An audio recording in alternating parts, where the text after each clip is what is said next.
Welcome back, brothers and sisters. I am Braden. This is Langley Outdoors Academy, and thank you for stopping by. All right, guys, today's bullet points episode is amazing, and it's a celebration, and you should be happy for this as much as I am. We did a video a couple weeks ago about how Texas basically said, hey, big banks, if you don't support the Second Amendment and you do anything to alienate the Second Amendment, you can't do business in Texas, which was a $58 billion municipal bond market. The whole point of the video I did previously was JP Morgan is completely out of that market. And I mentioned there are other banks were either going to get in line or they weren't going to join. Today, I'm going to give you a report about how Citigroup, one of the big ones, has completely complied with everything from Texas, and they are now welcome in the municipal bonds market.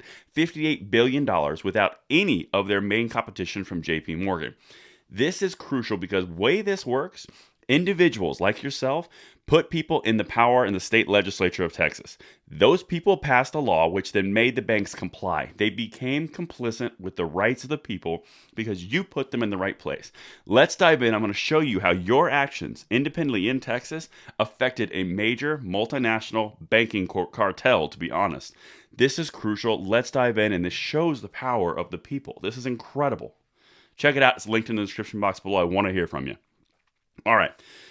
Bloomberg.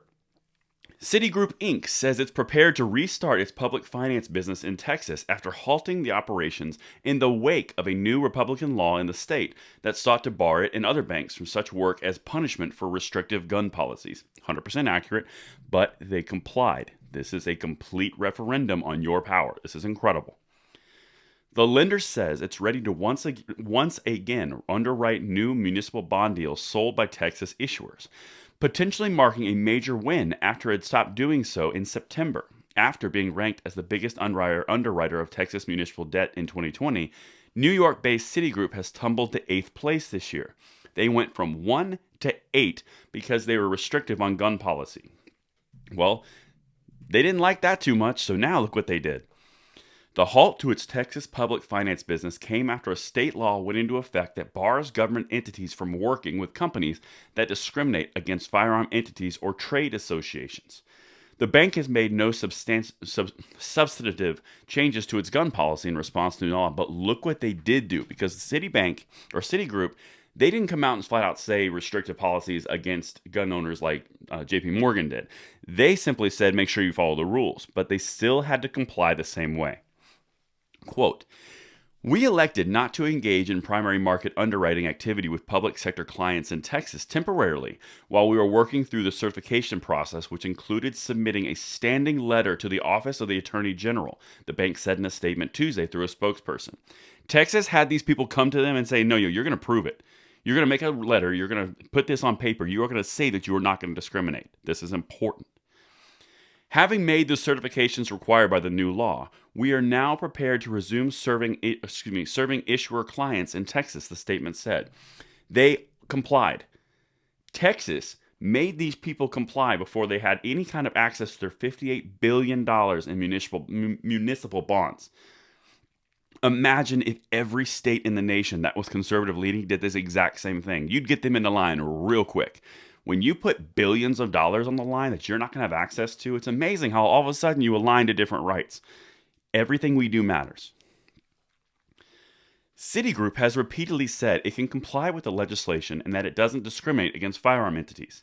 In June, the bank said in a blog post that its policy, quote, simply requires our clients to use best practices when selling firearms. And this is the big takeaway if you hear nothing else. Citigroup took a key step to restart its public finance operations in Texas by submitting a letter last month verifying its compliance with the new law. The new law that was passed by the Republicans in the legislature that you in Texas put in place. This is a model across the whole nation. This happens in all of the conservative states, which is a majority of the states. These banks will get in line real quick, and so will the corporations. If you threaten them in the pocketbook, they will stop and drop this woke bullcrap that they've been going, and they will get in line because they want to feed themselves before they want to lose that capital at the sake of the woke altar. That is important. The bank sent a so-called standing letter to the Texas Attorney General's office, a requirement for banks if they want to do business with Texas and its local governments after the legislation took effect.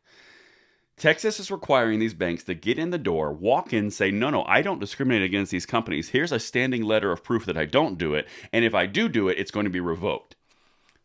Every other state, take notice. This is how you make these corporations come to heel. This is important. These are our rights that we're fighting for, and Texas is doing an amazing thing in this. And it gives you a proof positive that they do care about their bottom line. And that's what I've got for you today on the bullet points. I'm Braden. I'll see you tonight at the 9 p.m. segment. See you later.